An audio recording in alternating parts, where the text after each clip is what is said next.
بسم اللہ الرحمن الرحیم۔ عزیز طالبات، السلام علیکم۔ امید ہے کہ آپ خیریت سے ہوں گی اور آپ نے اپنا پچھلا کام مکمل کر لیا ہوگا۔ آپ ساتھ ساتھ کام مکمل کر کے چیک کروائیں۔ آج ہم شعر نمبر 6 سے تشریح کا آغاز کریں گے، 5 سے۔ سیکنڈ لاسٹ شعر ہے یہ: بجھے گا نہ جس کا چراغ محبت، وہ پیغمبر ذی وقار آ گیا ہے۔ الفاظ معنی دیکھتے ہیں۔ چراغ محبت مرکب اضافی ہے، یہ محبت کا چراغ۔ ذی وقار بلند مرتبے والا، وقار مرتبے کو کہتے ہیں، بلند مرتبے والا۔ پیغمبر ذی وقار یہ بھی مرکب اضافی ہی ہے، بلند مرتبہ پیغمبر۔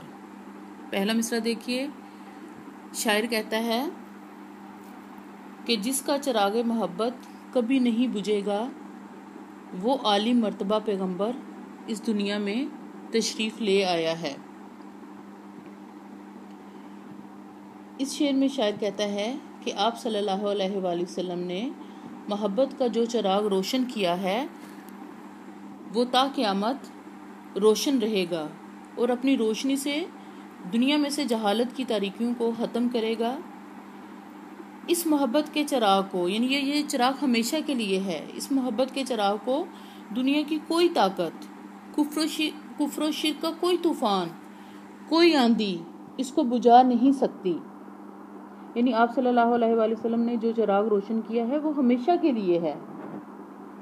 عزیز طالبات، یہاں پہ ایک نقطہ غور طلب ہے کہ چراغ محبت سے کیا مراد ہے۔ چراغ محبت سے مراد اسلام کا چراغ ہے، توحید کا چراغ ہے۔ یعنی آپ دیکھیں نا، اگر ہم مذہب اسلام کو دیکھیں تو وہ نور بھی ہے، یعنی چراغ کی مناسبت سے وہ نور بھی ہے، اس کی بھی روشنی، چراغ بھی روشنی دیتا ہے، اور اسلام خود نور ہے۔ اسی طرح سے محبت کا دین ہے، امن کا دین ہے، بھائی چارے کا دین ہے۔ تو اس شعر میں چراغ محبت سے مراد اسلام ہے۔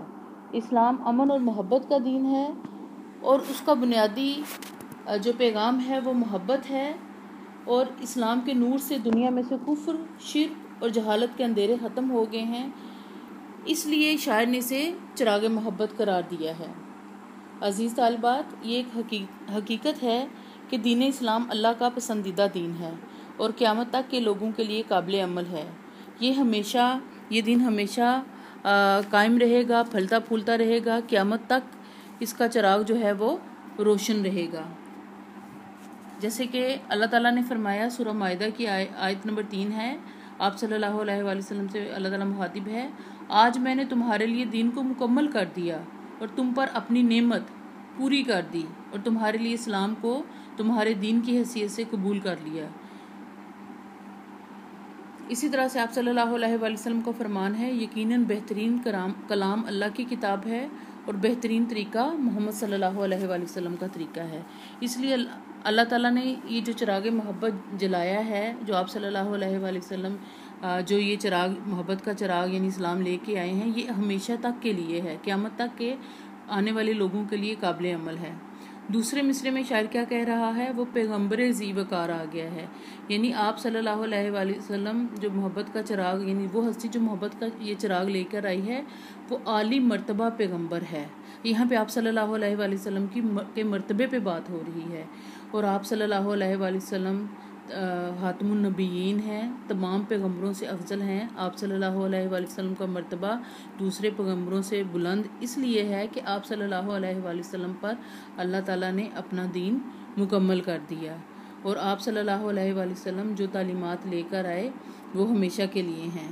یعنی آپ کے علم میں ہے کہ آپ صلی اللہ علیہ وآلہ وسلم سے پہلے بھی کم و بیش 1,24,000 پیغمبر آئے، لیکن ہر پیغمبر اپنے علاقے اور اپنی قوم کے لیے اللہ تعالیٰ کی تعلیمات لے کر آتا تھا، اور اس کے اس دنیا سے جانے کے بعد اس کی تعلیمات جو تھیں وہ ختم ہو جاتی تھیں، اور اللہ تعالیٰ پھر نیا پیغمبر مبعوث فرماتا تھا۔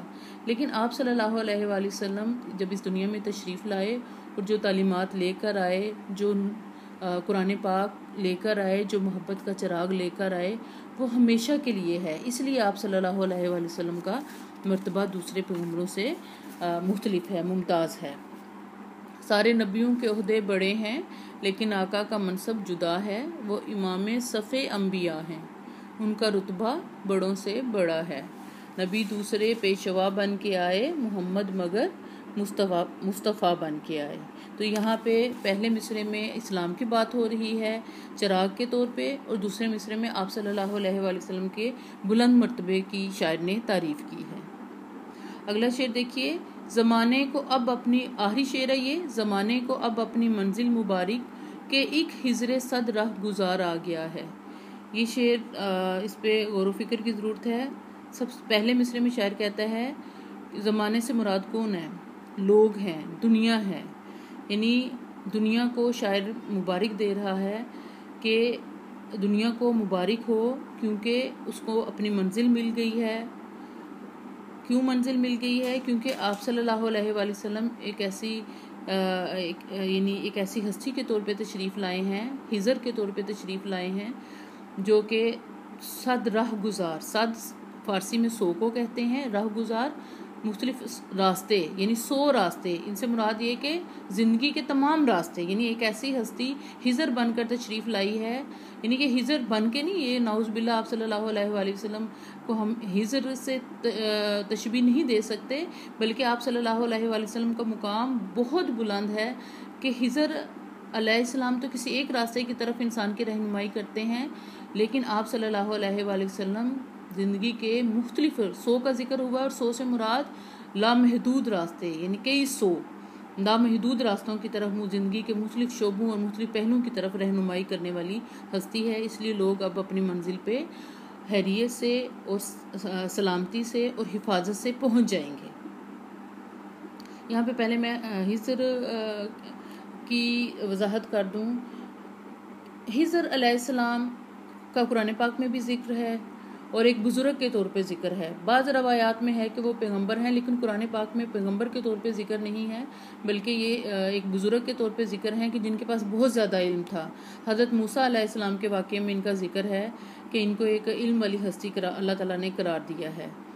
تو عام روایات میں یہ ہے کہ حضرت ہجر علیہ السلام ایک ایسی ہستی ہیں جنہوں نے آب حیات پیا ہوا ہے، اور وہ لوگوں کی جو بھولے بھٹکے لوگ ہوتے ہیں جو اپنا راستہ بھول جاتے ہیں سفر کے دوران، تو حضرت ہجر علیہ السلام جو ہیں ان کی درست راستے کی طرف رہنمائی کرتے ہیں، اور ان کی رہنمائی سے جو ہے وہ لوگ اپنی منزل تک بحفاظت پہنچ جاتے ہیں کامیابی سے۔ لیکن قرآن پاک میں صرف ایک بزرگ کے طور پہ ان کا ذکر ہے، باقی روایات ہیں، تو ہم نے قرآن پاک سے رہنمائی لینی ہے۔ اچھا، اس شعر میں شاعر نے آپ صلی اللہ علیہ وآلہ وسلم کی رہنمائی کو، یعنی کہ یہ رہنما کی حیثیت سے ہجر سے کیوں مناسبت سے، یعنی کہ ہجر کا لفظ کیوں استعمال ہوا ہے؟